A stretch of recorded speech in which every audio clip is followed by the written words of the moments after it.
Əvvəl mən təkidi ilə girdim o partiyaya, sözün düzü. Əvvəl bəy rəhmətə gedəndən sonra da Mir Mahmud ağanın partiyasında olduq.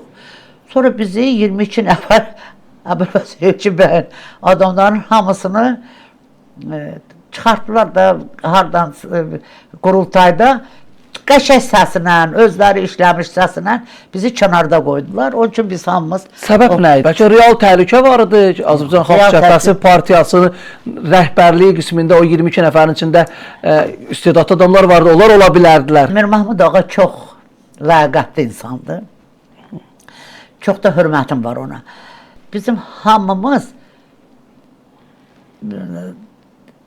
Elçi bəyin uçenlikləri idik. Bəli. Tələbələri. Onun üçün də hər adamı qəbul edə bilmirdik. Biz günahkarıydıq. Biz hər sözə dura bilmirdik, hər sözü qəbul edə bilmirdik. Partiyada da bu hələ o demokratik partiya fraksiya olsun, nə olsun, qəbul olunmurdu. Biz məcbur olduq oradan çıxaq. Noel xanım, çox maraqlı məqamlara toxunursunuz. Soruşmaq istəyirəm sizdən ki, Əbülfəz Elçi bəydən sonra Azərbaycan Xalq Cəbhəsi partiyasının sədrliyinə ən layiqli namizəd kim idi? Sizin fikrinizcə, əgər sizin nəzərdə tutduğunuz adam Xalq Cəbhəsi partiyasının sədri olsaydı Əbülfəz Elçi bəydən sonra, partiya parçalanmaya bilərdi. O zaman mən hesab edirəm ki, o parçalanacaqdı. Belə çox, mən sizə deyim, ola bilərdi. Məsələn, Əli Məsumov ola bilərdi. Əli Məsumov çox dəyərli bir uşaqdır.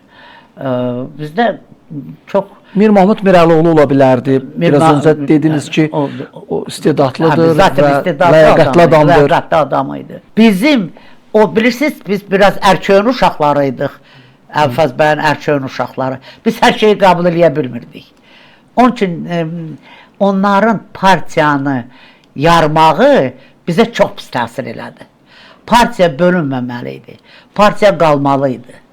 Hamıda böyük bir partiyada biz məsələn heç kəsin tərəfini tutmadan sentrist kimi bir fraksiya düzəldib nəsə eləyə bilərdik. Partiyanı parçalanandan sonra iki yerə parçalanmadı ki, 6 yerə parçalandı. Ən böyük günahkar kimdir partiyanın parçalanmasında? Kim hesab edir? Əli Kərimli. Baxmayaraq ki, biz ona çox ümidlər bəsləyirdik.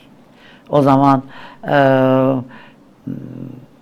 baxmayaraq ki, cavan idi, mən onu tanıyırdım universitetdə bütün uşaqları yığmışdı başına, çıxış eləyirdi, mitinglərə gedirdi. Yəni, çox perspektivli. Sadəcə olaraq bir momentdə özünü düzgün aparmadı. Ondan sonra ona da inamımız etdi. Yoxsa partiyanın güclü lideri kimin ola bilərdi. Amma olmadı, ola bilmədi. Niyə ola bilmədi? Şəxsi ambisiyalar? Ambisiyaları. Çox istədi. Yəni, belə bir ambisiyalardan ola bilmədi. Siz hesab edirsinizmi ki, Əli Kərimli partiyanın parçalanmasına imkan verməklə həm də elə Əbülfəz Elçi bəyə xəyanət eləmiş olub. Çünki Elçi bəyin partiyası, yadigarı, irsi demək olar ki, parçalanıb.